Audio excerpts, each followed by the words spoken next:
बहुत बहुत स्वागत करती हूँ हमारे चैनल में। आज मैं सूजी का हलवा बना रही हूँ।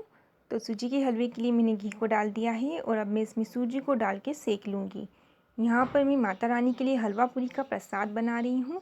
तो उसके लिए सबसे पहले मैं हलवे को बना लूँगी और हलवे को बनाने के बाद मैं पूरियों को बना लूँगी।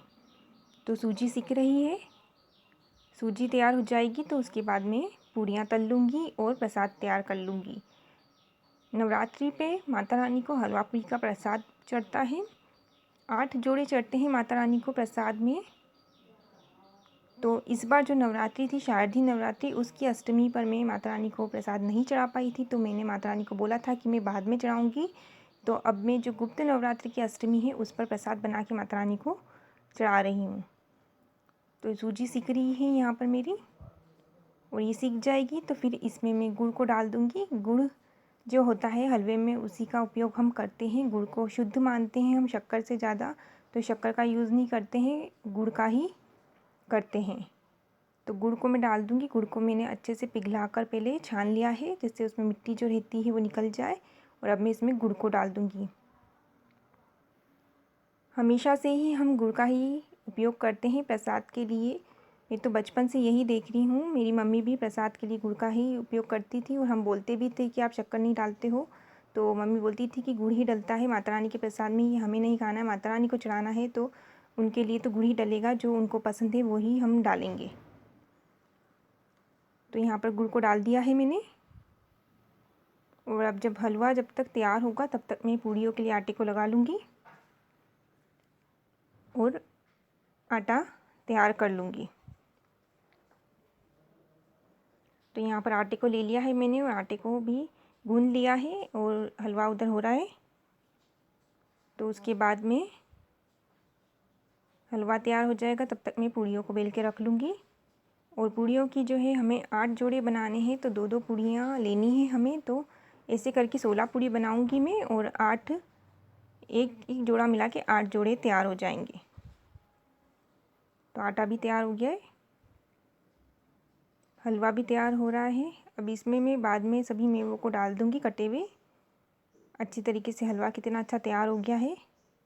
अब ये सभी मेवों को मैं इसमें डाल दूँगी। तो नवरात्रि की अष्टमी में माता रानी को हलवा पूरी का ही भोग लगता है। और ये हलवा भी मेरा बिल्कुल तैयार हो गया है। तो इसे अब मैं उतार लूँगी नीचे और फिर इसी पे कढ़ाई चढ़ाकर मैं पूड़ियाँ तल लूँगी। तो मैंने आपको बताया कि जैसे कि मुझे 16 पूड़ी बनानी है, 8-8 के जोड़े में चढ़ाऊँगी माता रानी को। तो इसके लिए मैं पहले माता रानी के लिए 16 पूड़ी तैयार कर लूँगी।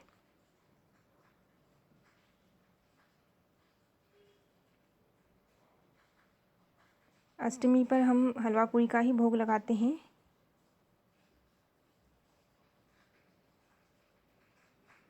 तो पूड़ियों को बेल लूँगी मैं, छोटी छोटी सी पूड़ियाँ माता रानी के लिए बेल के मैं तैयार कर लूँगी।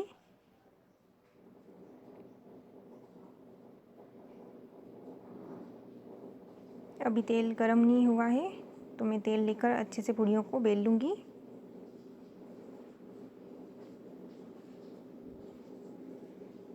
और पूड़ियाँ जैसे जैसे बिलती जाएंगी वैसे उनको तल लूँगी।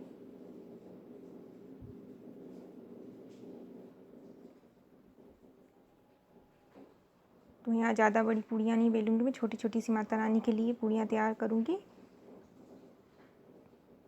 और मैं सभी पूड़ियों को बेल के रख लूँगी और तेल गरम होता जाएगा तो फिर पूड़ियाँ भी निकालती जाऊँगी एक साथ में ही।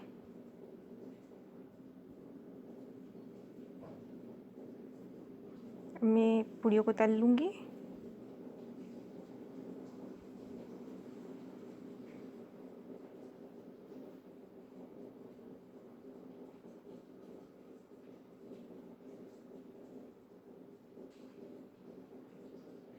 पूड़ियाँ अच्छे से फूल गई, तेल अच्छा गर्म हो जाता है तो आप गरम गरम तेल में पूड़ियों को निकालो तो वो बहुत अच्छी फूल जाती हैं।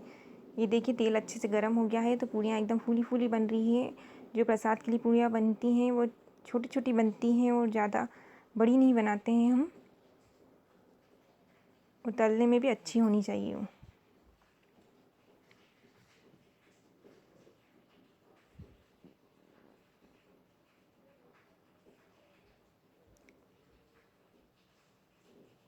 सभी पूरियों को मैं ऐसे ही तल लूँगी। मैंने पहले ही बेल के रख ली है।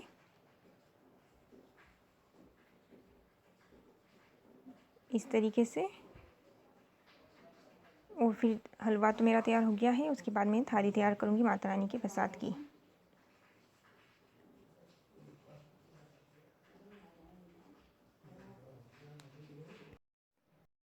तो सभी पूड़ियों को मैं ऐसे ही तल के निकाल लूँगी और फिर उसके बाद में थाली तैयार करूँगी माता रानी के प्रसाद के लिए। तो एक थाली में मैं 8 जोड़े तैयार कर लूँगी। 2-2 पूड़ियों पे हलवे को रख लूँगी और फिर पूड़ियों को तैयार कर लूँगी। अब ये पूड़ियाँ मैंने निकालना चालू कर दिया है इसमें। तो मैं पूड़ियों को निकाल लूँगी।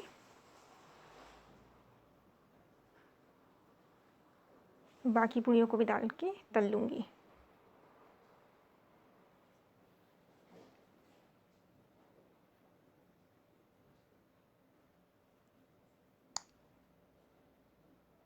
सभी पूड़ियों को मैं तल लूँगी। और अब ये देखिए सारी पूड़ियाँ मेरी लगभग तैयार हो चुकी हैं। तो अब मैं बस थाली सजाऊँगी माता रानी के लिए। यहाँ पर थाली में मैं पूड़ियों को रखती जाऊँगी। पहले 2-2 पूड़ियों के मैं जोड़े बना के रख लूँगी, फिर उसके ऊपर हलवे को चढ़ाऊँगी। तो सभी को मैं रख लेती हूँ थाली में 2-2 के जोड़े। और ऐसे ही मुझे 8 जोड़े तैयार करने हैं माता रानी के लिए। अष्टमी होती है तो 8 जोड़े ही चढ़ते हैं माता रानी को। और माता रानी के लिए अष्टमी ही मनाई जाती है। तो अब मैंने यहाँ कटोरी में घी लगा लिया है और इस पे हलवे को रख कर फिर मैं पूड़ियों पे रख दूँगी। और ये तैयार हो गया है मेरा हलवा पूड़ी का प्रसाद माता रानी के लिए। तो माता रानी को जब भी हम हलवे पूड़ी का प्रसाद चढ़ाते हैं तो इसी तरीके से चढ़ाते हैं और मन बहुत खुश होता है। माता रानी को भोग लगा के बहुत ही खुशी होती है। इस तरीके का जब भी हम प्रसाद बनाते हैं तो चढ़ाते हैं, बहुत अच्छा लगता है। तो अब मैं ऐसे ही सभी पे हलवे को रख दूँगी, सारे जोड़ों पे, और फिर माता रानी को चढ़ा दूँगी। तो ये था मेरा अष्टमी का माता रानी को भोग का वीडियो। तो आप लोगों के